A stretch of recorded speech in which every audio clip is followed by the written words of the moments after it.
Assalamualaikum warahmatullahi wabarakatuh. Waalaikumsalam.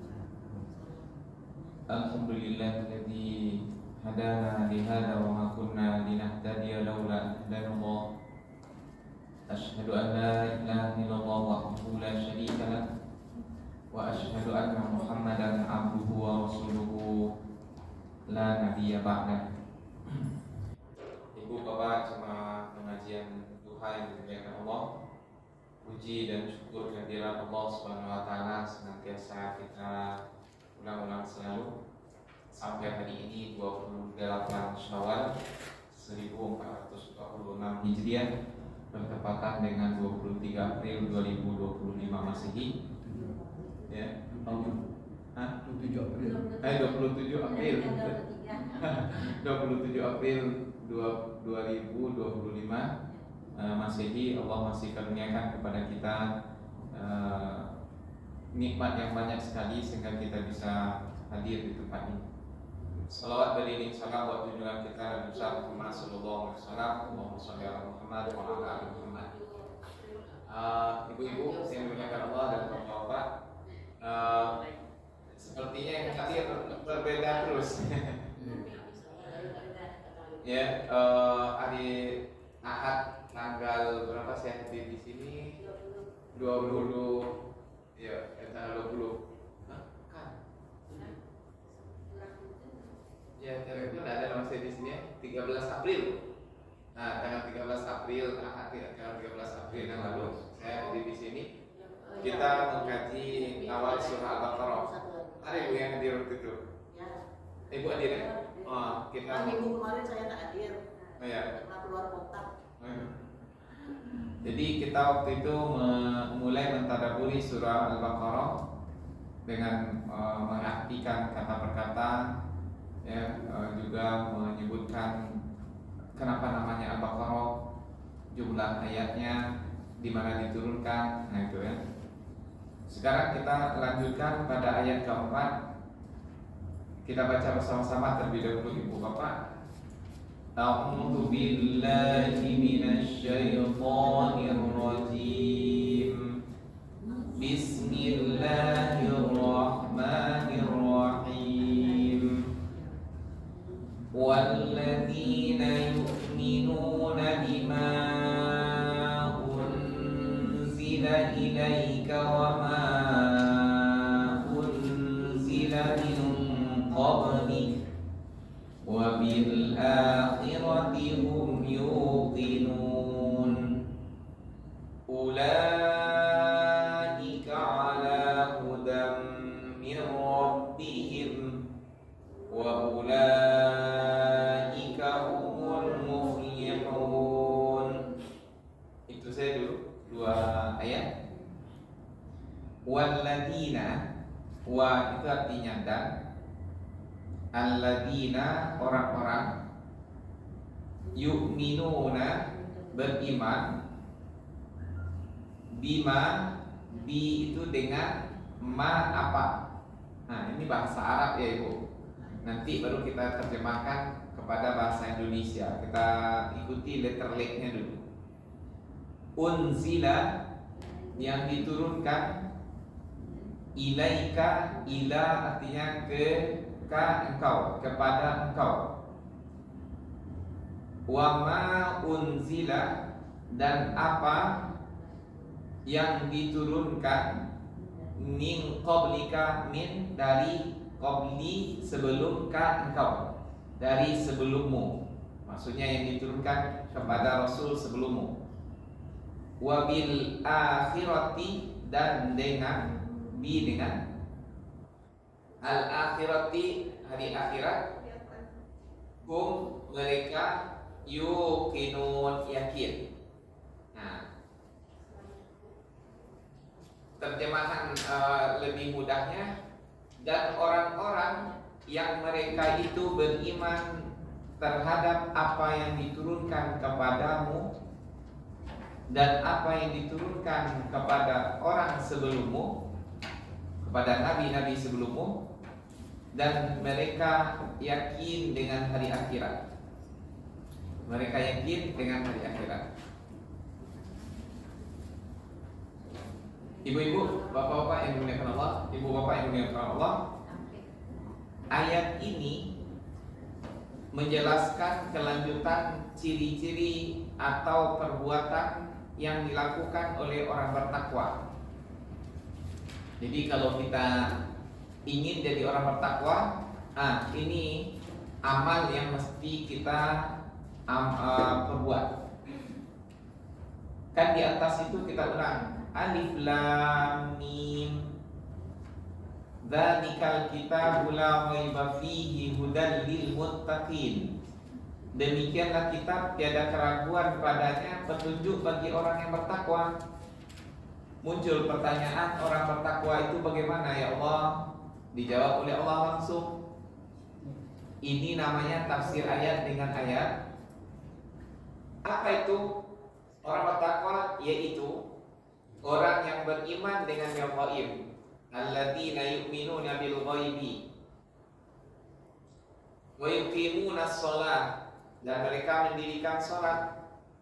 Wa mimma razaqnahum yunfiqun, dan di antara rezeki yang kami karuniakan kepada mereka, mereka infakkan. Nah, ini cirinya orang bertakwa atau amal orang bertakwa. Ibu, bapak, ternyata jadi orang bertakwa itu amal perbuatannya tidak aneh-aneh, hal biasa-biasa saja, yaitu beriman kepada yang gaib, dan yang kita imani itu semuanya memang gaib, makanya disebut iman. Kan kita beriman kepada Allah. Tidak pernah ibu bapak ketemu Allah kan? Iman kepada malaikat, tidak pernah lihat malaikat. Iman kepada kitab, memang ada kitab, tetapi isi informasinya yang perlu kita imani. Ya. Kemudian iman kepada Rasul. Ibu pernah bertemu dengan Rasul?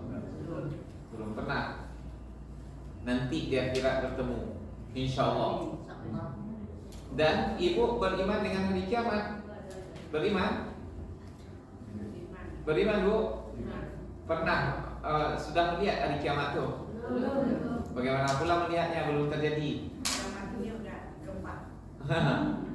Ya, tapi kiamat yang sebenarnya nanti itu, walaupun belum terjadi, kita percaya bahwa dia pasti terjadi. Itu namanya iman. Kalau yang diimani itu sudah dilihat menjadi kenyataan, maka tidak iman lagi namanya, sudah berubah jadi yakin. Ibu, bapak, kalau yang diimani itu sudah jadi kenyataan, berada di hadapan mata kepala kita, itu tidak iman lagi namanya, sudah sampai kepada yakin. Dan keimanan yang pertama sekali yang jadi kenyataan nanti ibu bapak, yaitu iman kepada malaikat. Kalau ibu bapak sekarang beriman dengan malaikat, kemudian betul-betul bertemu dengannya, kan dengan malaikat Israel sebentar lagi kita ketemu nih. Mau tak mau? Maksudnya ya tak lama lagi kita akan bertemu dengan malaikat Israel. Kalau sudah bertemu dengan dia, itu bukan iman lagi namanya, itu sudah sampai ke yakin. Kalau orang tak percaya, masa ada malaikat segala macam, datang malaikat tu mencabut nyawanya, lalu dia bilang, oh betul-betul ada malaikat tu. Nah, itu dah iman lagi namanya. Itu sudah yakin. Kalau iman sudah sampai kepada yakin, tidak bermakna lagi iman, tidak ada kui lagi, tidak ada gunanya. Iman itu sekarang ketika lagi sehat walafiat, lagi hidup. Kalau sudah mati, bertemu dengan yang diimani itu menjadi kenyataan, itu bukan iman namanya lagi, tetapi yakin, tidak ada gunanya lagi.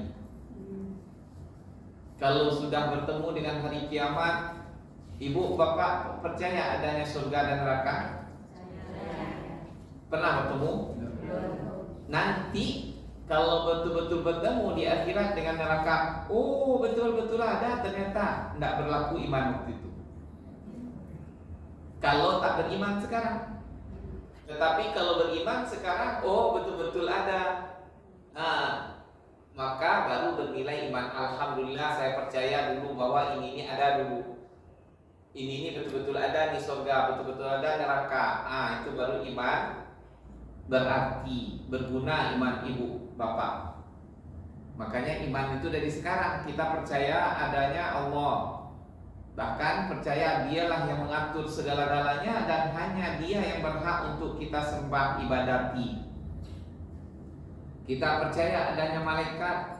Bahkan diceritakan kepada kita ada beberapa malaikat, nama-namanya malaikat Jibril, Mikail, Israfil, Israil, Munkar, Nankir, Rakib, Atid, malaikat Malik dan Ridwan. Tidak pernah kita bertemu, tapi kita percaya suatu saat pasti ketemu dengan mereka. Nah, kalau sudah bertemu dengan mereka, itu tidak iman lagi namanya, sudah sampai kepada titik yakin. Maka iman pada waktu itu tidak berguna lagi kalau tak beriman sebelumnya. Tapi kalau beriman sekarang, bertemu dengan yang diimani, baru mantap, dinilai iman itu benar. Selanjutnya ibu, mereka yang bertakwa itu mendirikan sholat. Sudah kita uraikan panjang lebar. Bukan mengerjakan sholat, tetapi mendirikan sholat. Apa bedanya? Mendirikan itu sholatnya bukan sekedar dia kerjakan, tetapi betul-betul dimaknai dan diamalkan dalam kehidupan sehari-hari. Orang yang sholat, dia akan terpelihara lidahnya dari yang haram, makanannya, pergaulannya. Sebagaimana kata Allah, inna sholata tanha 'anil fahsya'i wal munkar. Salat yang benar itu bisa mencegah perbuatan keji dan munkar. Kalau ada orang dia masih mengerjakan salat, rajin ke masjid bahkan, tapi lidahnya tajam juga baru, korupsinya tak berhenti, menzalimi orang jalan terus, ini baru dia salat secara casing saja. Casingnya saja salat, isinya bukan salat. Mungkin ada yang salah, bersucinya belum salah, belum betul mungkin, atau hatinya belum suci dari niat yang salah. Mungkin dia sholatnya dia karena manusia dan segala macam, atau dia dipenuhi oleh makanan haram sehingga sholatnya tidak mendatangkan pengaruh terhadap dirinya. Selanjutnya, wa mimma razaqnahum yunfiqun. Sebagian dari harta yang dikaruniakan atau rezeki yang dikaruniakan kepada mereka, mereka infakkan. Dan ibu, untungnya kata Allah, sebahagian, tidak seluruhnya.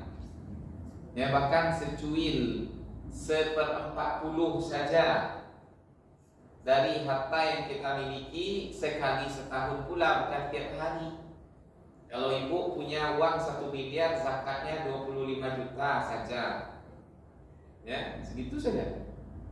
Dan kalau dibandingkan dari 1 miliar itu 25 juta dibandingkan 1 miliar, tak seberapa itu.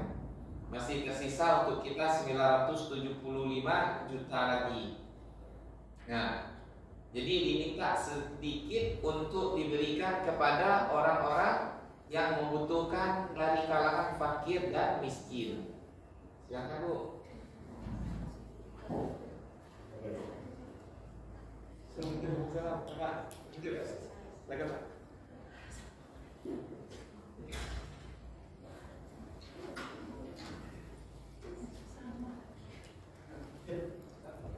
Alhamdulillah ramai kita ini banyak. Terus, itulah sifatnya atau amalnya orang bertakwa. Sekarang kita lanjutkan ayat berikutnya yang keempat. Apa kata Allah? Dan orang-orang bertakwa itu adalah orang-orang yang beriman kepada apa yang diturunkan kepadamu. Apa yang diturunkan kepadamu? Al-Quran. Beriman dengan Al-Quran, ibu, bapak, itu artinya beriman dengan seluruh informasi yang disampaikan, mulai dari awal sampai akhir. Oleh karena itu ibu bapak, kalau ditanya wajibkah kita beriman adanya jin, adanya iblis, adanya setan? Wajib gak ibu bapak? Berarti tambah rukun iman ibu bapak tuh. Ya, disuruh percaya. Terus gimana? Kalau ada umpamanya ditanya sama orang kepada ibu bapak, Apakah wajib pula kita beriman adanya surga, neraka, jin, iblis, setan?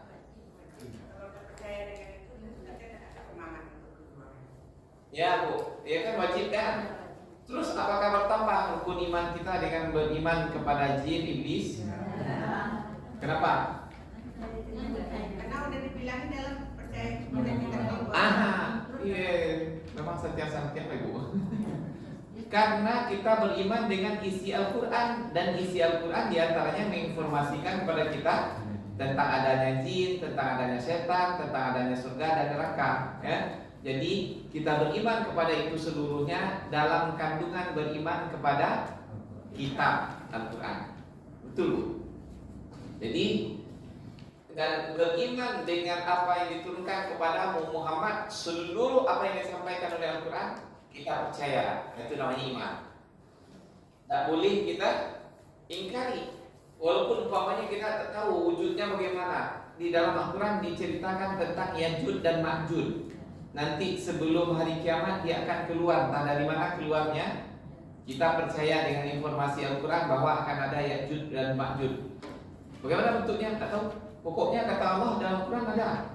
Dan kita beriman dengan apa lagi? Pokoknya informasi-informasi ghaib yang disampaikan oleh Al-Quran kepada kita percayai seluruhnya sebagaimana yang disampaikan, walaupun kita nak tahu hakikatnya. Ya, nah ini ciri-ciri orang bertakwa berikutnya. Dan ibu, bapak, apa gunanya kita percaya dengan hal itu? Seperti yang dijawab ibu tadi itu. Ini menjadi ujian bagi kehidupan kita. Ya, adanya setan, adanya jin, adanya iblis. Ya, kita disuruh untuk mengimaninya karena ini adalah salah satu ujian dalam hidup kita. Orang yang berhak untuk dapat hadiah kan kalau lulus ujian kan. Tidak pernah masuk ujian itu dapat hadiah. Apa yang nama itu? Makanya kita diutus oleh Allah sejenak hidup di dunia ini untuk diuji. Supaya siapa yang berhasil, yang berprestasi dikasih hadiah nanti di akhirat. Dan hadiahnya adalah surga. Selanjutnya wama unzila min qabli. Untuk Al-Quran kita beriman secara global dan detail. Apapun informasinya kita imani. Sementara beriman kepada kitab sebelummu, maksudnya kepada Taurat, Injil, Zabur, itu cukup bahwa kita beriman ada kitab yang diturunkan oleh Allah kepada nabi-nabi sebelum Nabi Muhammad seperti Nabi Musa, Daud, dan Isa. Itu semuanya kita imani secara global saja. Kita percaya ada kitab Taurat, tapi kita tak mesti percaya ada kitab Taurat nih kata Yahudi sekarang nih dia. Maka kita tak perlu percaya Taurat ini ditutup. Kenapa? Karena dia sudah diseleweng-selewengkan oleh orang Yahudi itu. Kita percaya dengan yang diturunkan oleh Allah dulu kepada Nabi Musa. Begitu juga dengan Zabur, begitu juga dengan Injil yang aslinya. Dan kita tidak dituntut untuk mempercayainya, mengamalkannya. Tidak dituntut. Andai umpamanya ibu, bapak betul-betul ada Injil asli, pakai surat aslinya, asli. Betul-betul ada Taurat yang asli yang diturunkan kepada Nabi Musa dulu itu. Justru tak boleh ibu bapak amalkan. Ibu bapak cukup mempercayai itu adalah Taurat. Haram justru diamalkan. Kenapa? Kewajiban kita umat Nabi Muhammad mengamalkan isi, bukan isi Injil, bukan isi Zabur, bukan isi Taurat. Walaupun ada kesamaannya, walaupun ada yang mirip, kita beramal dengan itu, dengan niat mengamalkan Quran, bukan dengan niat mengamalkan Taurat atau Injil dan Zabur.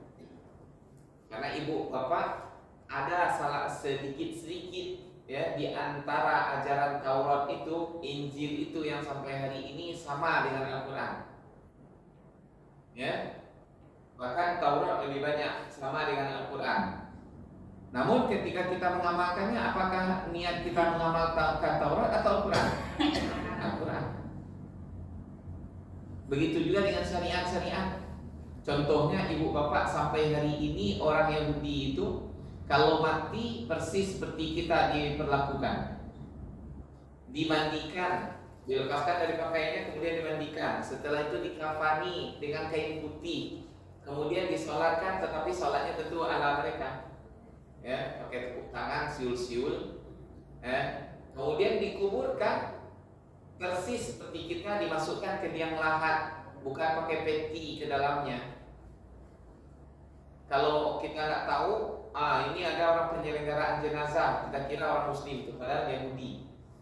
Oh sama kok ajaran kita dengan mereka? Ya sama, tetapi kita niatnya menjalankan syariat Al-Quran dan Sunnah Rasul, bukan menjalankan syariat Taurat dan Sunnahnya Nabi Musa. Haram hukumnya. Bahkan kata Rasulullah, andaikan Musa ibnu Imran itu hidup hari ini, ma wasi'ahu illa ayattabi'ani. Tidak boleh dia menjalankan kitab Taurat itu, dia mesti ikut denganku. Jadi kalau hidup Nabi Musa hari ini, ibu bapak, dia tidak boleh mengamalkan Tauratnya itu lagi, tetapi wajib menjalankan Al-Quran. Makanya nanti Nabi Isa di akhir zaman akan diturunkan lagi oleh Allah dari langit, dan dia akan menjadi orang yang mengajak untuk mengamalkan Al-Quran, bukan mengajak mengamalkan Injil. Ya. Nah, inilah dia maknanya iman kepada kitab sebelum Nabi Muhammad. Cukup dipercayai bahwa ada kitab yang bernama Taurat, Zabur, dan Injil pernah diturunkan oleh Allah kepada Nabi Musa, Daud, dan Isa. Selanjutnya ibu bapak, wabil akhiratihum yuqinun, dan mereka yakin dengan hari akhirat. Nah, disinilah beratnya ibu bapak. Di sini beratnya. Apa beratnya? Tadi untuk masalah gaib diimani. Diimani, kita tidak pernah bertemu, tapi kita percaya dengan adanya. Kalau dengan masalah akhirat sampai kepada titik yakin. Apa maksudnya? Kalau kita sudah yakin, seolah-olah kejadian hari kiamat itu pernah kita alami. Kita pernah ke sana. Kira-kira ibu bapak kalau pernah melihat hari kiamat itu dengan mata kepala, adakah orang yang akan durhaka? Mungkinkah ada orang malas-malasan beramal, bahkan lupa dia sama sekali dengan dunia ini? Ya? Pasti seperti orang kena kena sihir, ingatannya akhirat saja tuh, tak akan mungkin dia memikirkan dunia. Sebagaimana kata Umar bin Khattab, ya, kata Rasulullah, "Lau ta'lamuna ma a'lam, la dhahiktum qalilan, wa la bakaitum katsiran, wa la tamannaitum annakum syajaratan tu'dad." Andaikan kalian tahu apa yang aku ketahui, andaikan kalian tahu sebagaimana yang aku ketahui tentang kehidupan akhirat, pasti kalian tertawa sedikit, banyak menangis. Dan kalian akan berangan-angan, aduh kiranya aku diciptakan oleh Allah menjadi pohon yang ditebang orang saja. Maksudnya apa ibu? Pohon ada yang hidupnya 100 tahun, bahkan ada sampai ribuan tahun. Berdiri di situ saja dari dia semenjak lahir sampai dia mati. Setelah itu dia dipotong oleh orang, dijadikan kayu bakar, dijadikan papan. Selesai urusannya sampai di situ saja. Nggak ada pertanggungjawaban di akhirat. Sementara kita lewat di dunia ini 15 tahun saja, 25 tahun, 35 tahun maksimal, 85 tahun, 90 tahun, langkah sekali sampai 100. Allah akan hisab detil-detil amal perbuatan kita. Kalian juga, apa kata Abu Bakar? Ya laitani lam talidni ummi, aduh kiranya aku tidak dilahirkan oleh ibuku. Umar bin Khattab, ya laitani kuntu himaran, aduh kata Umar bin Khattab, lebih baik aku diciptakan oleh Allah jadi keledai saja dulunya. Kenapa? Keledai ada umurnya sampai 70 tahun, mati, dikuburkan oleh orang atau dibuang saja begitu, selesai urusannya, tidak ada apa-apa. Tidak akan ada urusan lagi setelah itu. Kalau kita mulai dari hal yang paling sederhana sampai yang paling berat akan dipertanggungjawabkan di hadapan Allah nanti. Ibu, bapak percaya hal itu? Pernah melihatnya? Belum kan? Tetapi kita mesti mempercayainya saking yakinnya, saking percayanya, seolah-olah hal itu sudah terjadi di depan mata. Itu baru bertakwa ibu bapak. Nah, bisa dibayangkan kalau orang semacam itu hidupnya, seolah-olah kejadian hari kiamat itu tertulis atau terpampang di depan matanya terus itu. Dan itu yang menuntun dia dalam hidupnya. Tidak akan mungkin dia berbohong, tidak akan mungkin dia korupsi, tidak akan mungkin dia melalaikan perintah-perintah Allah. Azan orang belum azan dia sudah berwudu tuh. Kalau sholat zuhur cuma 4 rakaat dia akan tambah dengan sunat-sunat. Tidak mau matanya malam hari tidur, kenapa ingin tahajud untuk bekal hidup di sana yang sangat mengerikan itu. Makanya ibu bapak, ada orang-orang soleh dulu itu sampai imannya seolah-olah dia berada di hari kiamat itu. Ketika dia terbangun di malam hari tidak mau tidur, kata keluarganya, tidurlah sekali-sekali, istirahatkan badan dulu. Api neraka membuat mata pun tidak bisa tidur. Kenapa? Seolah-olah neraka itu di depan matanya. Kejadian hari kiamat yang dahsyat itu berada di depan matanya, sehingga tak selera makan, tak selera, nggak mau tidur dia dibikinnya. Bukan berarti berleha-leha lah gitu. Nah, beribadahnya tidak. Sekarang kita kenapa mampu kita untuk mengundur-mundur sholat? Hati kita masih membayangkan kian kemari, glamor segala macam, karena kita banyak lupa terhadap hari akhirat. Kalau ibu bapak bayangkan, hadirkan terus kondisi mulai kita sakaratul maut sampai kita berakhir di dalam surga, maka tidak akan mungkin kita banyak lalai di kehidupan ini. Sekurang-kurangnya sesibuk apapun kita, ibu bapak, mulut kita mengucapkan la ilaha illallah, subhanallah, astagfirullahaladzim. Kenapa? Karena tangan awak ke situ. Nah, seolah-olah hari kiamat itu betul-betul di depan mata. Nah, yakin itu ibu bapak ada pula bertingkat-tingkat. Ada namanya ainul yakin, ada namanya ilmul yakin, ada namanya ainul yakin, ada hakul yakin. Ya, ibu bapak, saya bawa madu nih, madu ini dari Yaman saya bilang. Kemudian khasiatnya mantap sekali. Kalau orang umpamanya luka, saking mantapnya lukanya itu harus dijahit, kita oleskan begitu langsung bertaut dia seperti ada lemnya. Ya. Kemudian kalau kita demam itu cukup seujung sendok teh saja begitu dimasukkan ke dalam air, karena dia kental sekali sebentuk teh begitu. Kemudian diminumkan, insya Allah setelah itu keluar keringat tuh, manjur sekali. Kenapa? Karena madunya madu luar biasa bagusnya. Dia cuma adarnya di Yaman setahun, lebah itu cuma menghasilkan 1 kilo paling banyak, sehingga harganya bisa sampai puluhan juta sekilonya. Saya cerita seperti itu karena saking jelasnya apa yang saya ceritakan, seolah-olah madu itu ada di depan ibu bapak sekarang. Iya kan? Ya. Saking jelasnya saya menjelaskan seolah-olah madu itu ada di depan ibu bapak sekarang. Itu namanya ilmu yakin. Kemudian saya betul-betul bawa madu itu umpamanya, nih dia buah madu itu. Uyoyo, kental mana? Bantu bantu aspal, bantu punya kentalnya. Kemudian yang di ibu bapak saksikan di depan mata itu berubahlah dari ilmu yakin jadi ainul yakin. Ain itu mata, yakin. Ibu bapak flu, demam-demam, ambo dia seketik kobo pak coba. Kemudian dicoba langsung keluar keringat, hangat badan tuh, segar bugar. Awalnya mau tidur-tidur, ambo pengen pulang mengaji gitu. Nah, itu namanya hakul yakin lah betul-betul. Sekarang ibu, saya ceritakan tentang hari akhirat.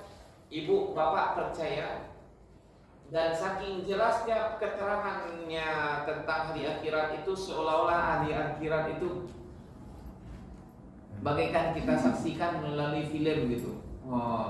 Sekalipun menurut bayangan kita masing-masing lah. Itu namanya ainul yakin, ilmu yakin. Sekurang-kurangnya ibu bapak, kepercayaan kita terhadap hari akhirat itu dengan ilmu yakin tadi, itulah orang bertakwa. Dan kalau orang dia betul-betul seolah-olah hari akhirat itu ada di pelupuk matanya terus, nggak akan mungkin dia melakukan kesalahan-kesalahan, baik mulai dari yang kecil sampai yang besar. Apapun akan dia hisab. Ini saya salah lakukan, nanti dihisab di akhirat. Sudah? Awak nih Pajero kok lah dibuka jendela auto, lah dibuang keluar, astagfirullahaladzim, nanti menjadi kotor orang-orang lain, jadi nggak senang melihatnya. Ini akan dipertanggungjawabkan di akhirat nanti. Kita masukkan ke dalam saku, nanti kalau sampah baru kita buang. Nah, itu namanya berarti kita yakin dengan hari akhir. Kalau tidak celah gitu, buang segitu. Nah, itu berarti tidak yakin. Itu otak, saya namanya itu. Ya, pas. Ini Pak, silakan jawab. Mengenai yang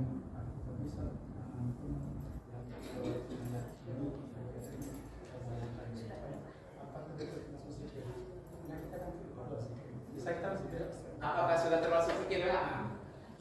Mantap sekali. Sebenarnya saya mau menyampaikan itu tadi udah lupa bilang. Untuk Bapak nih bertanya. Jadi ibu bapak, apakah ketika kita membayangkan akhirat itu sudah termasuk zikir?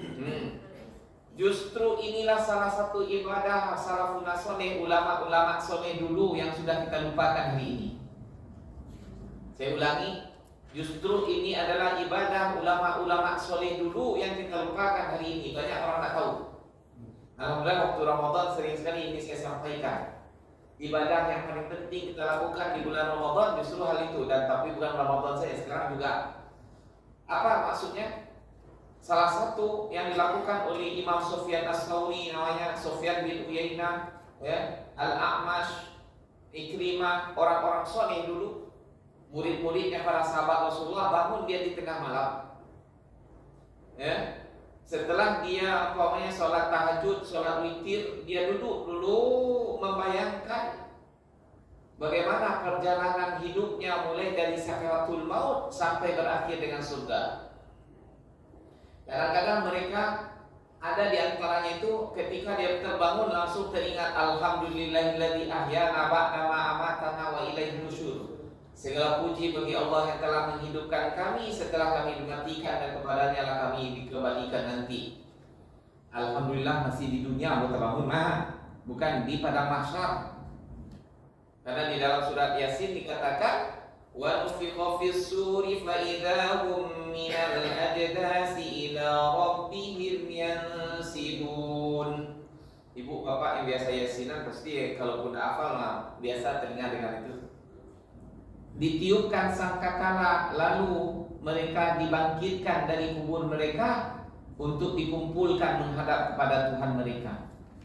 Qalu ya wailana man ba'atsana min marqadina. Lalu mereka berkata, aduh celakalah kami, siapa yang membangkitkan kami dari tempat pembaringan kami. Alhamdulillah, kata Imam Sufyan As-Tsauri, masih terbangun di atas kasur sekarang, bukan di padang mahsyar.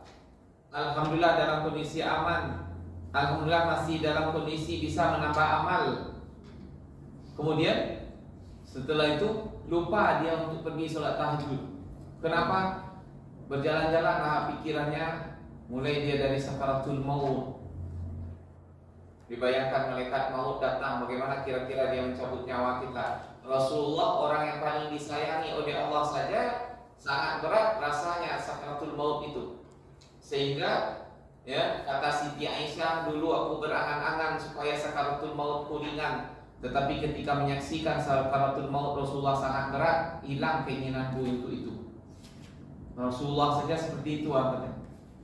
Kemudian Imam Sufyan Ats-Tsauri ini terus membayangkan bagaimana dia dimandikan oleh orang, dikafani, kemudian ditaruh di depan orang, kemudian disolatkan, kemudian buru-buru orang menandu membawa ke kuburan, kemudian dimasukkan ke liang lahat. Sampai di liang lahat sebelum orang pergi berangkat sudah datang malaikat Munkar dan Nakir menanyakan pertanyaan anak TK. Nak, Rabbuk, Tuhanmu siapa? Ya, agamamu apa? Nabimu siapa? Kiblatmu kemana? Pertanyaan anak TK. Tapi jawaban waktu itu bukan jawaban anak TK, jawaban orang beriman. Kalau ada iman bisa jawab. Kafir dan munafik gitu saja dia. Jadi yang menjawab pada waktu itu iman kita, ibu bapak. Dan yang menanyakan kepada kita adalah malaikat Munkar dan Nakir yang kata Rasulullah bentuknya dalam Sahih Bukhari. Munkar dan Nakir itu warnanya azraq au aswad, dongker atau hitam. Matanya seperti halilintar berkilat-kilat gitu. Suaranya bagaikan petir menggelegar. Apa kata Siti Aisyah, ya Rasulullah, kalau kita bertemu di dunia yang lapang begini, siang bolong, terang menerang dengan orang seperti itu, pasti kita mati ketakutan. Ini di tempat yang sangat sempit seperti itu, gelap gulita, kita bertemu dengan itu. Nah, itulah memang proses yang harus dilalui oleh setiap orang, baik mukmin maupun kafir. Terbayang ibu bapak? Setiap orang akan merasakan jepitan kubur. Apa kata Rasulullah ketika saat Ibnu Mu'az meninggal, sahabat Rasulullah yang sangat soleh. Saking solehnya, apa kata Rasul? Ihtazza arsyur rahman bimauti Sa'ad. Goncang aras Allah karena matinya Sa'ad. Kenapa goncang? Karena malaikat mengadakan upacara kebesaran, heboh gitu. Kalau bahasa kita sekarang mau nabuh gendang pula malaikat mungkin ya, alam sana untuk menyambut kedatangan roh yang mulia ini. Tetapi ketika jasadnya dimasukkan oleh Rasulullah ke liang lahat begitu, Rasulullah melengong begitu. Kemudian setelah selesai ditanya oleh Rasulullah, kenapa, oleh sahabat, kenapa kau melengong tadi ya Rasulullah, tidak mau melihat Sa'ad? Aku tidak tahan melihat dia dijepit oleh kuburannya. Kalau ada satu orang saja yang selamat dari jepitan kubur, Sa'ad bin Mu'az lah yang selamat. Tapi itu sudah menjadi ketentuan. Siapa yang masuk ke dalam kubur dijepit oleh kuburnya sampai bersilang antara rusuk kanan dengan rusuk kiri. Dan itu pasti kita alami ibu bapak. Maka oleh karena itulah kata Rasulullah, kalian lebih banyak menangis daripada ketawa. Tapi dijelaskan oleh ulama, maksudnya untuk orang kafir itu menyakitkan sekali. Tapi kalau untuk orang beriman, kuburan itu bagaikan seorang ibu berpisah dengan anaknya sangat lama, kemudian ketemu karena saking rindunya dipeluknya anaknya sampai anaknya sesak napas. Nah, tapi itu pelukan rindu untuk orang beriman, bertakwa. Jadi ibu bapak tidak usah takut sekali. Selagi Allah tak marah kepada kita, walaupun menyakitkan, bahagia saja kita. Ya? Tapi perlu kita siapkan, jangan sampai pertemuan waktu itu karena Allah marah. Enggak. Ya? Kalau Allah senang, walaupun menyakitkan secara fisik, orang beriman tenang-tenang saja. Kenapa? Karena bukan karena marah Allah. Tapi terbayang ibu bapak, kalau kita banyak dosa, pelukan malaikat kuburan itu sangatlah menyakitkan dan sangat mengerikan. Nah, maka saat sekarang kita persiapkan itu.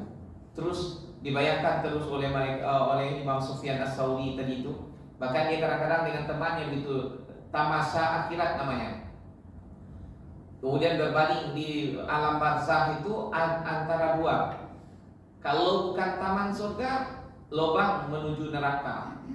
Bagi orang bertakwa, beriman, kuburannya itu bagaikan ranjangnya pengantin. Tidurlah kalian sebagaimana tidurnya pengantin. Sejenak saja sudah terjadi hari kiamat, tidak lama-lama. Ibu bapak, kalau kita tidur di malam hari kan sejenak saja, hari pagi saja lagi kan. Seperti itulah kita di dalam kubur. Ketika dibangunkan, seolah-olah seperti tidur semalam saja. Makanya ibu bapak diceritakan tentang Nabi, tentang Ashabul Kahfi 300 tahun tertidur. Nabi Uzair 100 tahun tertidur. Pas dibangunkan, kata dia, berapa kamu tidur? Sehari atau setengah hari saja. Padahal ini 100, ini 300, sama yang dirasakan. Orang tidur 3 jam dengan orang tidur 12 jam sama yang dirasakan ketika bangun. Sejenak saja. Kemudian setelah itu seperti yang kita ceritakan di dalam surat Az-Zumar, wa nufiqa fis suri fasaiqa man fis samawati wa man fil ardi illa man sya'allah. Dan ditiupkan sangkakala yang pertama, kagetlah seluruh yang ada di langit dan di bumi, mati semuanya, bahkan malaikat dengan jin pun mati. Kemudian ditiupkan untuk kedua kalinya, mereka semuanya dibangkitkan kembali untuk disidang oleh Allah di padang mahsyar. Dan pada waktu itu ibu bapak, tidak ada orang saling peduli. Sesoleh apapun orang, setaat apapun orang, kecuali Nabi Muhammad, tidak ada yang memikirkan orang lain sekalipun Nabi Ibrahim. Cuma satu-satunya Nabi Muhammad saja yang memikirkan orang lain. Aina ummati, ummati, ummati. Bukan Khadijah lagi carinya, bukan Aisyah, bukan Fatimah, tapi ummati.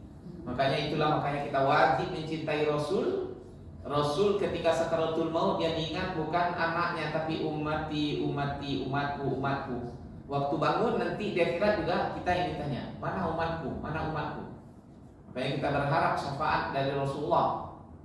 Kemudian ibu bapak, orang berkeliaran mencari untung sendiri-sendiri. Pokoknya dia selamat, nafsi, nafsi, nafsi, nafsi, diriku, diriku.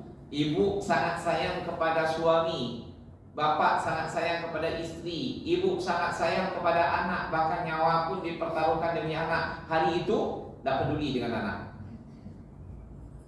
Tidak ada orang peduli dengan siapapun. Sekalipun Nabi Ibrahim, kata Nabi Muhammad, kecuali aku saja sendiri yang mempedulikan orang lain. Itulah kita berharap syafaat. Manusia akan datang kepada Nabi Nuh, kepada Nabi Adam dulu dalam hadis Sahih Bukhari, dalam hadis Sahih diriwayatkan dari Rasulullah. Nanti di akhirat itu orang berbondong-bondong menuju kepada Nabi Adam. Wahai Adam, mohonkanlah kepada Allah supaya disegerakan hisabnya. Sudah capek kami di padang mahsyar begitu panas. Enggak tahu lantung-lantang saya begini. Kata Nabi Adam, aku pernah berdosa kepada Allah yang tak pernah ada orang berdosa seperti itu waktu makan buah khuldi dulu. Aku takut menghadap kepada Allah. Kemudian datang pula kepada Nabi Nuh. Ya Nuh, minta cara kepada Allah supaya disegerakan hisab. Engkau kan Nabi pertama diutus oleh Allah, dan kau adalah Nabi Ulul Azmi pertama. Oh, aku pernah memohon kepada Allah sesuatu yang tak pantas aku mohon, yaitu menyelamatkan anaknya dari banjir besar. Aku madu bertemu dengan Allah. Ibrahim didatangi, kata Nabi Nuh, tanyalah, minta tolong kepada Ibrahim. Nabi Ibrahim juga begitu katanya. Minta tolong kepada Nabi Musa. Nabi Musa juga begitu, nafsi-nafsi, urus diri sendiri-sendiri. Datang kepada Nabi Isa juga begitu. Kata Nabi Isa, pergilah ke Muhammad yang bisa.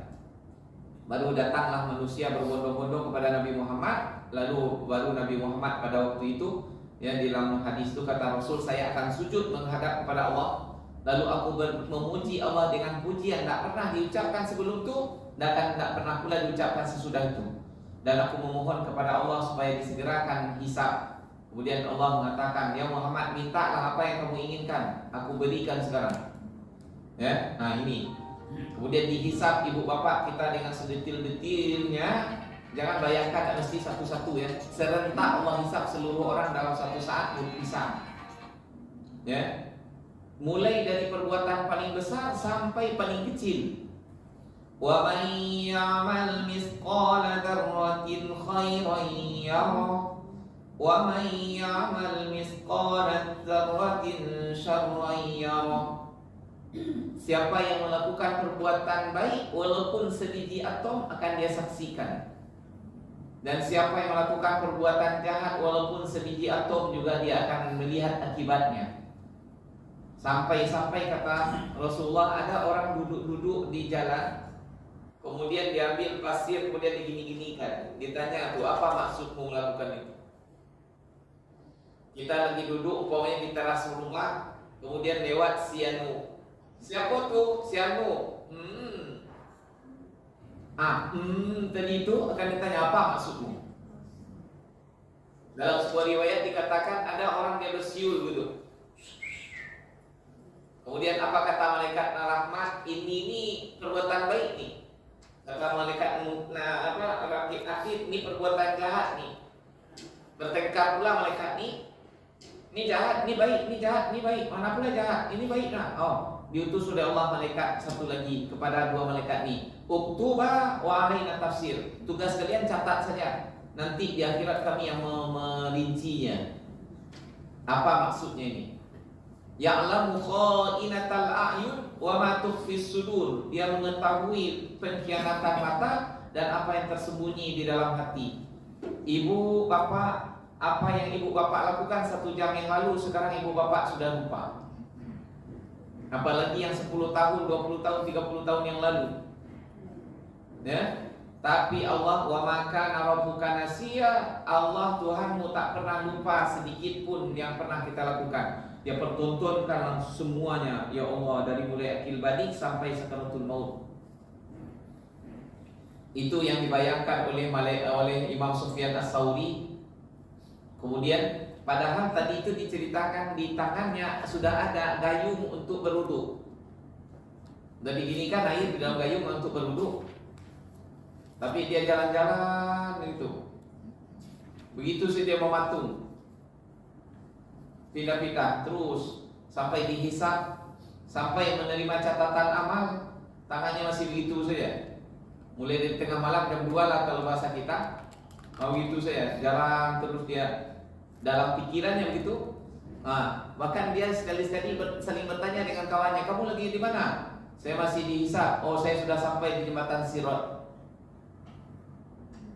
Dan itu ibu bapak setiap hari dia lakukan. Dan itulah zikir otak, zikir perasaan yang amal ini seharusnya setiap hari kita lakukan.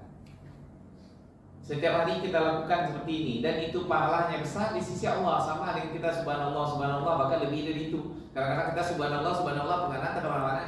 Subhanallah, subhanallah, subhanallah. Ya? Gitu.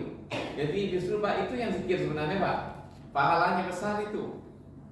Kenapa? Kalau orang melakukan ini, ibu bapak, pasti dia mustahil melakukan dosa. Tidak akan mungkin dia berbohong, tidak mungkin dia mengkhianati orang, tidak akan mungkin orang dia tipu, tidak akan mungkin dia korupsi. Kenapa kok bisa korupsi 300 triliun? Karena tidak percaya ada hari kiamat. Nah, penting kanyang proyek ini dulu. Nah, penting waksanang dulu. Tetapi kalau orang yang menghisap dirinya seperti ini, ibu bapak, 1 rupiah pun dia tidak akan mau ada masuk ke dalam kantongnya kalau tak halal. Tidak akan ada keluar dari mulutnya 1 kata pun yang salah.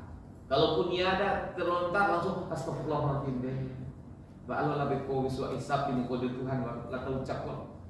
Astagfirullahaladzim. Kalau baru dipiuh mulut itu ya kan?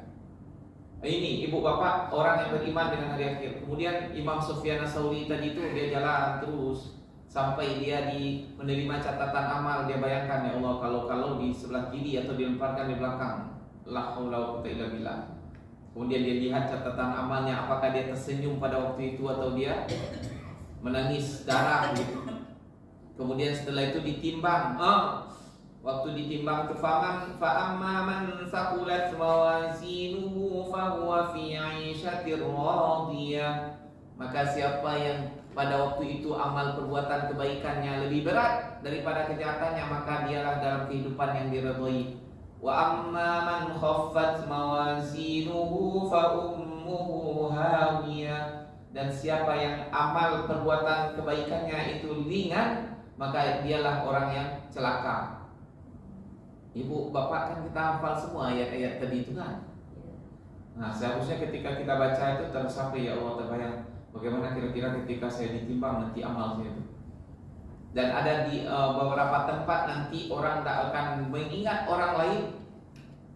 dan tidak bisa mengomong walaupun sepatah kata kecuali Rasul, dan yang diucapkan Rasul cuma satu kata pula, Allahumma sallim, Allahumma sallim, Allahumma sallim, ya Allah selamatkan, ya Allah selamatkan, ya Allah selamatkan. Itu saja cuma diucapkan oleh Rasulullah. Yang lainnya, ibu bapak kalau kita sangat takut tuh kan, nggak bisa kita ngomong. Nah, begitulah saking takutnya. Wa balaghatil qulubul hanajir, sampai seolah-olah jantung ini naik ke atas kesetak gitu. Kalau bahasa kita asam lambung naik dibikinnya. Ini asam lambung di akhirat. Gak ada orang bisa ngomong. Ketika menerima catatan, ketika dihisab tadi itu, ketika menerima catatan amal, ketika ditimbang, dan yang paling mengerikan dari seluruhnya itu adalah ibu bapak yang pasti siapapun akan mengalaminya tanpa terkecuali.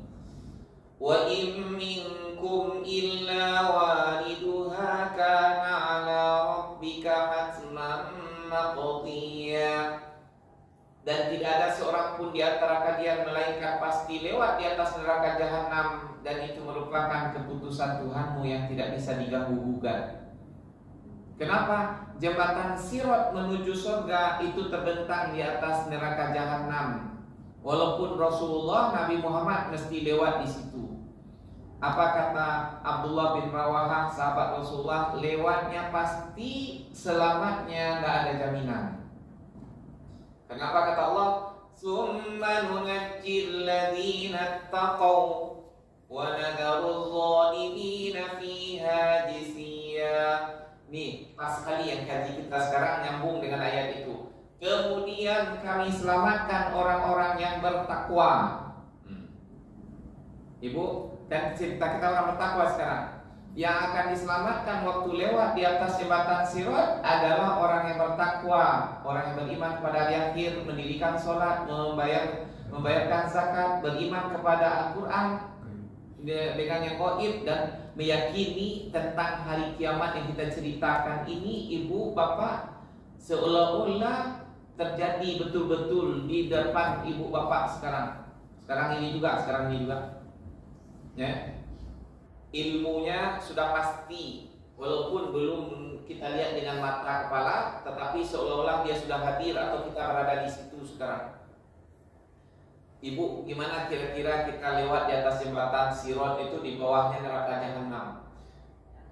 Ya Allah, tidak bisa dibayangkan. Karena bayangkan kebakaran di bawahnya, gejolak api neraka jahanam. Kalau ibu bapak pernah naik ke atas puncak Gunung Merapi, dulu saya waktu Mada-Mada masih naik di atas tuh, lihat ke bawah tuh, nah itu belum ada apa-apanya dengan neraka jahanam.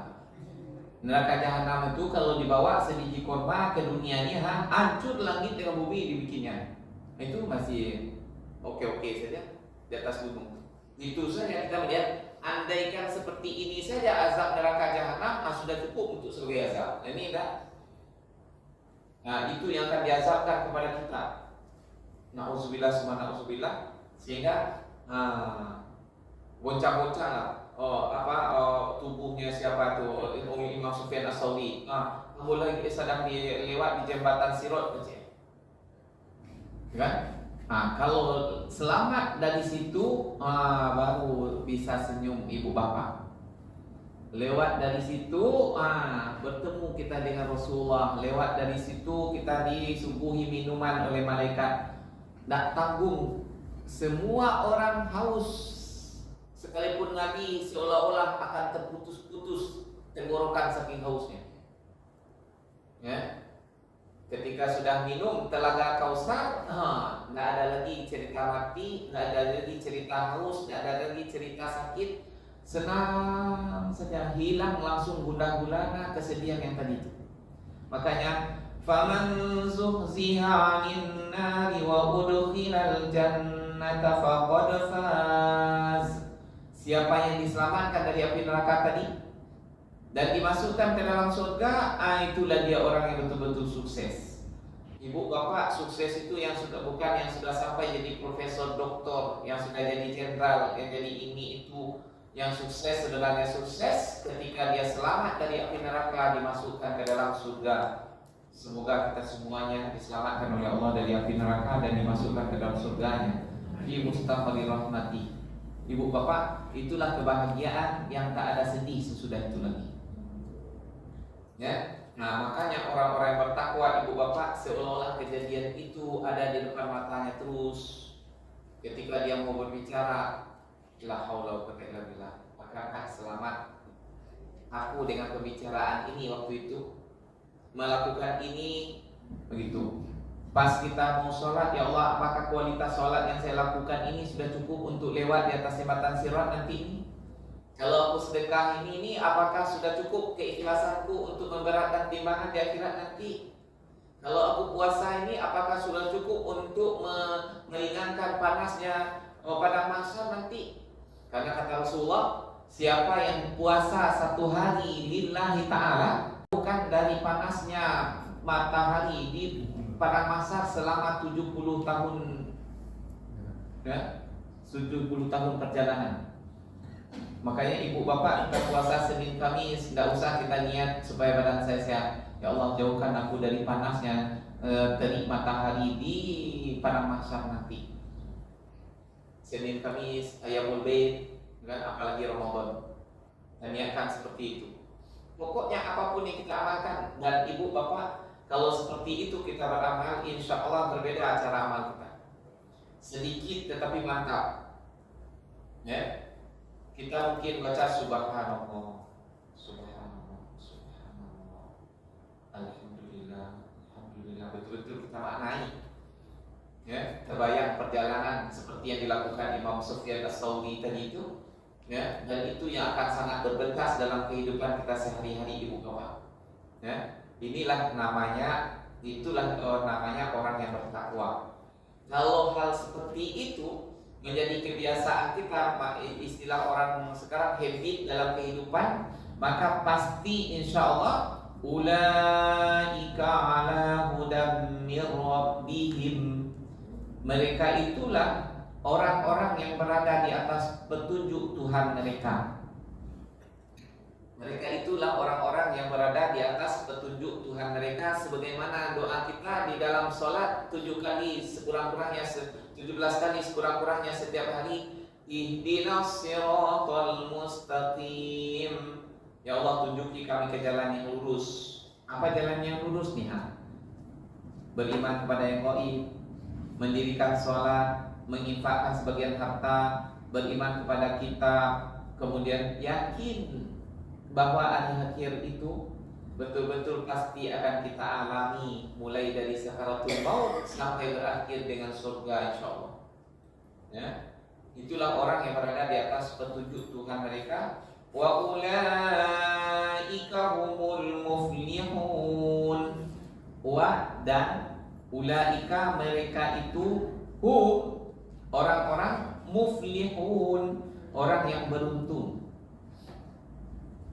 Ibu bapak, beruntung di sini lebih lagi daripada fauz tadi itu. Fakat faz, beruntung ini sudah diberi oleh Allah balasan yang tidak akan putus-putus, ghairu mamnun, tidak akan putus-putus untuk selama-lamanya. Ya, ibu bapak, tidak ada akhir dari surga itu, di situ terus sampai kapan? Tidak ada ujungnya. Oleh karena itulah ibu bapak, sangat bodohlah kalau kita mengorbankan hidup yang tidak ada ujungnya nanti di akhirat itu demi untuk mendapatkan hidup yang sangat sejenak ini. Ibu bapak yang hadir kan di atas 50, rata-rata 60. Tapi rasanya yang sudah berlalu itu dibanding saya yang 40-an sama saja. Baru kemarin rasanya semuanya kan.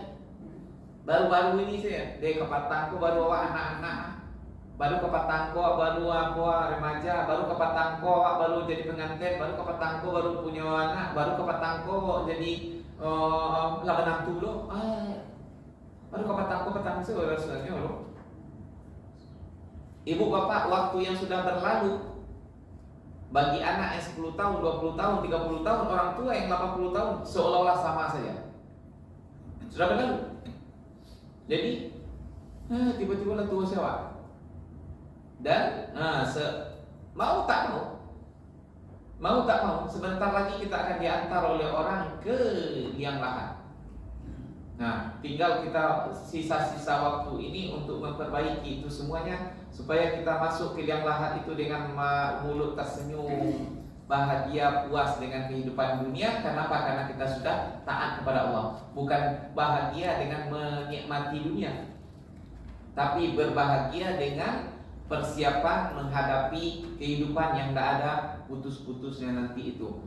Dan kebahagiaan yang betul-betul bahagia ibu bapak kalau kita sudah dikumpulkan oleh orang Allah di dalam surga dengan keluarga kita. Dan sebaliknya kata Allah, orang yang paling merugi itu adalah orang alladzina khasiru anfusahum wa ahlihim. Orang yang merugi diri mereka dan keluarga mereka di akhirat nanti.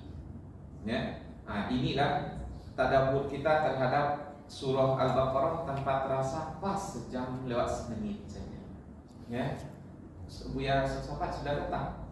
Nah, ibu bapak kita sediakanlah waktu untuk diskusi. Kalau ada hal yang kurang jelas, ya, kurang mantap, kalau ada yang mau ditanyakan silakan ibu bapak.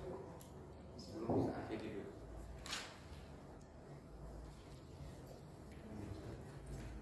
Ya, kita lanjutkan.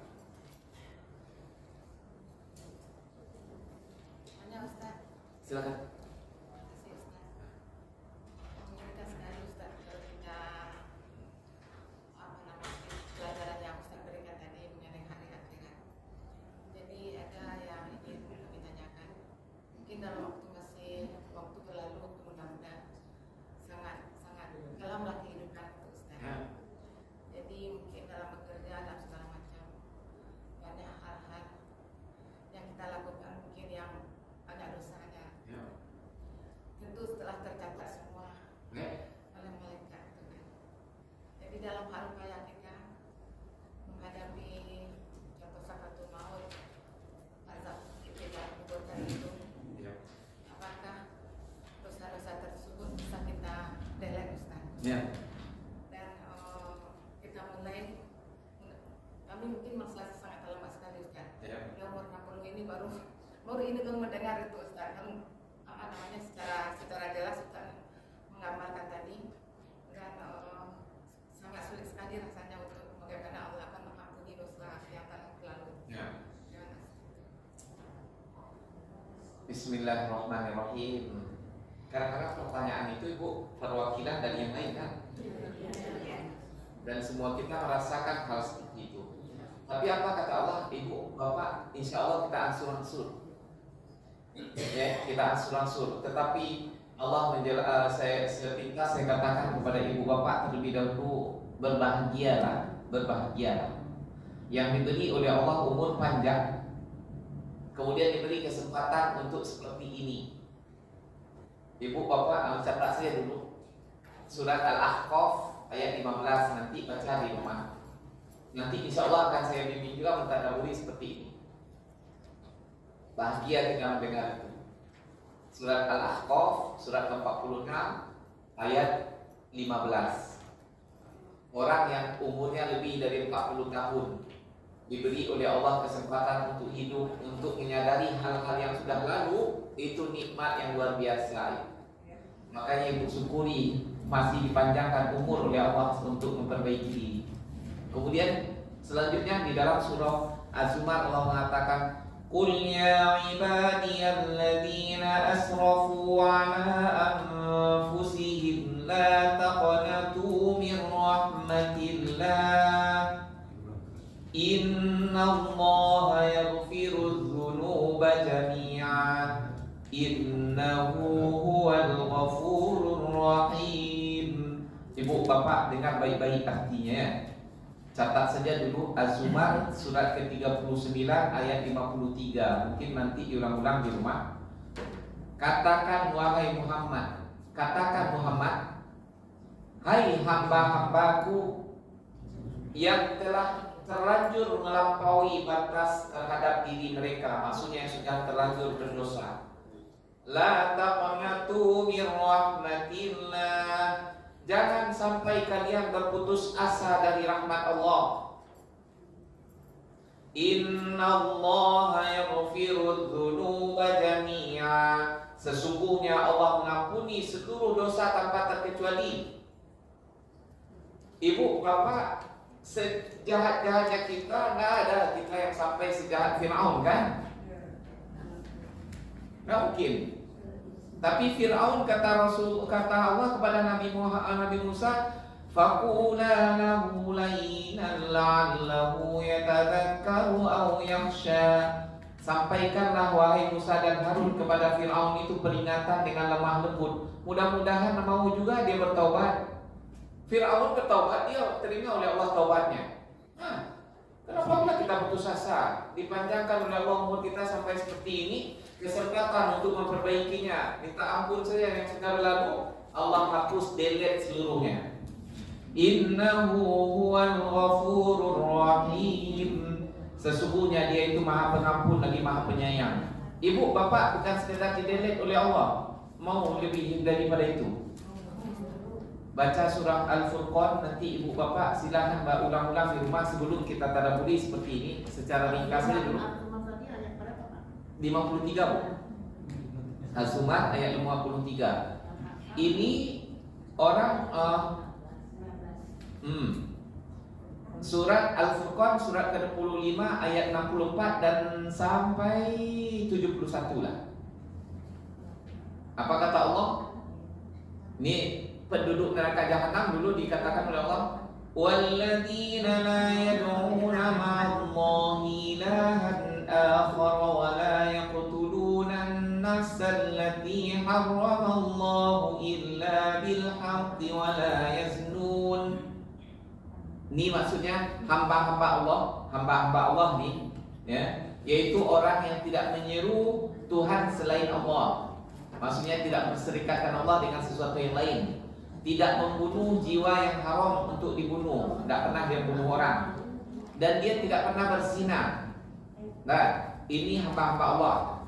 Wa may yaf'al dzalika yalqa asama. Siapa yang pernah melakukan hal itu, maka dia sudah melakukan dosa besar. Yudha'af lahul 'adzabu yaumal qiyamati wa yakhlud fihi muhana. Dilipat gandakan bagi orang yang melakukan tadi azab di hari kiamat, dan dia dikekalkan dalam keadaan hina dalam neraka. Tapi illa man taba wa amana wa amila amalan shalihah, kecuali orang yang sudah terlanjur melakukan tadi, menyembah selain Allah kafir, membunuh orang bahaya, berzina hina, sudah terlanjur melakukan itu, tapi dia sempat bertaubat dan dia beriman kepada Allah, lalu dia beramal soleh semampunya, faulaika yubaddilullahu sayyi'atihim hasanat. Bukan sekedar dihapuskan oleh Allah, maka mereka itulah yang diganti oleh Allah kejahatan mereka menjadi kebaikan. Dulu dia musyrik, kemudian dia taubat. Tadi catatannya dia menyembah berhala, berubah dia menyembah Allah. Dia dulu berzina, yang dia lakukan di sini justru lagi membantu orang. Tertulisnya diganti oleh Allah, dibandingkan oleh Allah itu. Kenapa? Karena dia sudah bertobat. Dia dulu mencuri, justru tertulis bersedekah. Nah, jadi jangan sampai putus asa. Allah katakan faulaika yubaddilullahu sayyi'atihim hasanah. Allah ganti kejahatan mereka jadi kebaikan. Dulu bergunjing, taubat, astagfirullahaladzim, ya sawana-wana taubat, berubah tulisan di situ lagi berzikir.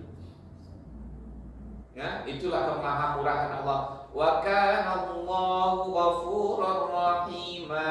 Dan adalah Allah itu Maha Pengampun lagi Maha Pengasih Penyayang.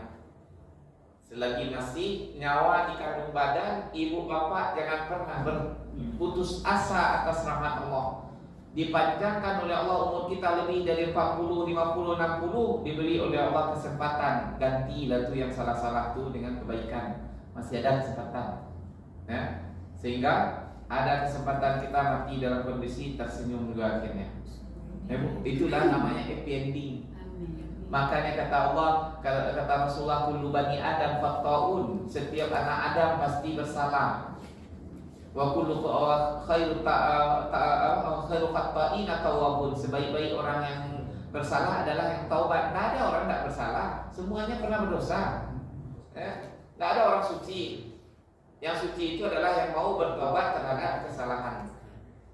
Dan ibu bapak, kalau demikian mungkin untuk akan datang saya kaji terlebih dahulu bagaimana kalau sudah lewat dari 40 tahun supaya timbul harapan di hati kita. Senang kita mendengar dan menghadapi hari-hari ke depannya dengan senyum, semangat untuk beribadah, ya, melakukan ketaatan kepada Allah, ya. Dan kita ingat dosa dulu itu untuk penyemangat taubat, bukan untuk membuat deh balai Tuhan hendak bukan itu, ya. Untuk penyemangat kita, Allah masih panjangkan umur kita dan semakin hari semakin baik, semakin hari semakin baik, dan insya Allah kita semuanya dipertemukan oleh Allah di dalam surganya nanti sebagaimana kita berkumpul di ruangan ini. Ya, Bu Bapak, dimuliakan Allah, barangkali itu dulu yang dapat saya sampaikan.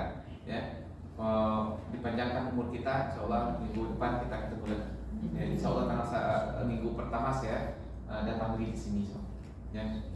Aku qouli hadza astaghfirullah li wa lakum subhanakallahumma rabbana wa bihamdika asyhadu an la ilaha illa anta astaghfiruka wa atubu ilaik. Assalamualaikum warahmatullahi wabarakatuh.